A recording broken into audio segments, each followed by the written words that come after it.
All right, let's talk about something that connects every single one of us. Time. It's this limited, precious thing we all have. And today, we're going to get into the art of actually managing it. You know, it's the great equalizer, isn't it? We all get the exact same 24 hours. No more, no less.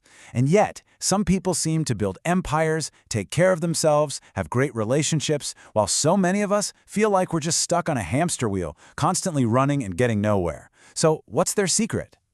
Before we even get into the strategies, we have to let this sink in. I mean, really think about it. You can lose money and, you can earn it back. You can lose energy and you can recover with some rest. But time, once a minute is gone, it is gone forever. This isn't just about saving a few seconds here and there. This is about investing your life wisely. Okay, so let's dive right in. The very first step is to kind of reframe the whole problem. We love to blame the clock, right? Or our crazy schedules, but the real issue is usually a lot closer to home. It's not about the time we have. It's all about the habits we've built around it. Most of us tell ourselves the story on the left. There are just not enough hours in the day. But the psychological reality, the actual truth, is what you see on the right. The issue isn't a lack of hours. It's a lack of intention in how we use the hours we've got. So why do we feel this way? Well, there are a few key mental traps we all fall into. For one, we are just awful at guessing how long things will actually take. It's a classic cognitive bias. Second, our focus is under constant attack from notifications, pings, dings, you name it. And third, we've totally bought into this damaging myth that doing more things at once actually means we're getting more done. So now that we've diagnosed the problem, how do we solve it? Well, one of the most powerful tools out there for getting your priorities straight is the Eisenhower Matrix. It's all about learning to tell the difference between what's just screaming for your attention and what actually deserves it. Okay, so here's how it works, and it's simpler than it looks. Everything on your to-do list can get sorted into one of these 4 boxes. Quadrant 1 is for your urgent and important crises. These are the fires you have to put out. Quadrant 4 is for stuff that's neither urgent nor important, the time wasters you should just get rid of. But the real battle, where most of us get lost, happens between quadrants 2 and 3. Now, what's so wild is where most of us spend our day. It's right here, in quadrant 3.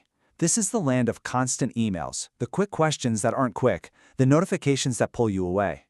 They all feel urgent, they demand that you react, but they don't actually move you any closer to your big, long-term goals.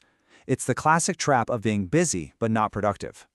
So this is the whole point. The absolute secret to getting ahead and actually feeling in control of your life is in quadrant 2.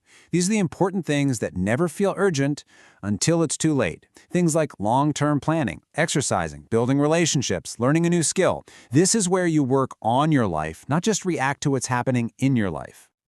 All right, so knowing your priorities is one thing, but having the focus to actually follow through on them, that's a whole other ballgame. And this brings us to one of the biggest enemies of modern productivity, this idea that we can effectively do more than one thing at a time. And there's actual science behind why multitasking is such a fail. When you switch from one task to another, a part of your brain is still chewing on the last thing you were doing.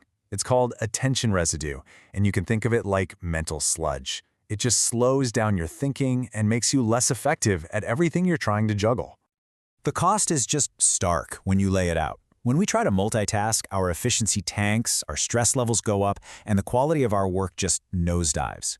But when we commit to doing one thing at a time, giving it our full attention, we produce much better work, and funny enough, we often finish it faster too. So how do we actually put this into practice? Here's a quick toolkit for you. First, the 2-minute rule. If a task takes less than 2 minutes, just do it immediately. Don't let it pile up. Next, time blocking. You treat your priorities like actual appointments and schedule them in your calendar. To stay focused, try the Pomodoro technique. Work in these intense 25-minute sprints, then take a short break. For efficiency, try batching. Group similar tasks like answering all your emails into one dedicated block of time. And finally, you gotta set boundaries. You have to learn the powerful art of saying no to things that just aren't priorities.